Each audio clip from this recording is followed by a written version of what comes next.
अब घरै बसी बसी किस्ता तिर्न सक्नुहुन्छ है त।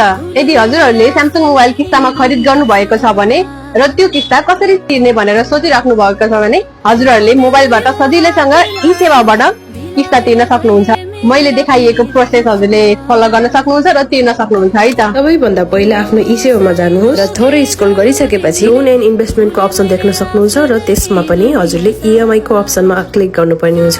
क्लिक गर्नु भइसकेपछि यहाँ थुप्रै अप्सन मध्ये हजुरले हुलासमा क्लिक गर्नुपर्ने हुन्छ र त्यसपछि हजुरले यहाँ हजुरको मोबाइलको लोन एकाउन्ट नम्बर हाल्नुपर्छ। हजुरको लोन एकाउन्ट नम्बर हालिसकेपछि हजुरको यहाँ डिटेल्सहरू सबै देखाउँछ, कुन मोबाइल लिनुभएको र हजुरको नाम पनि देखाउँछ। त्यसैगरी त्यो अप्सन मध्ये आउटस्ट्यान्डिङ प्रिन्सिपलमा हजुरको तिर्न बाँकी एमाउन्ट हो र इन्स्टलमेन्टमा भने हजुरको महिनामा बुझाउनु पर्ने एमाउन्ट। हजुरको इच्छा अनुसार हजुरले पुरै एमाउन्ट पनि बुझाउन सक्नुहुन्छ अथवा महिनाको मात्र पनि बुझाउन सक्नुहुन्छ। सबै प्रोसेस कम्प्लिट भइसकेपछि पेमेन्ट कन्फर्म गर्नुहोस् र सजिलै किस्ता तिर्नुहोस्। Thank you for watching.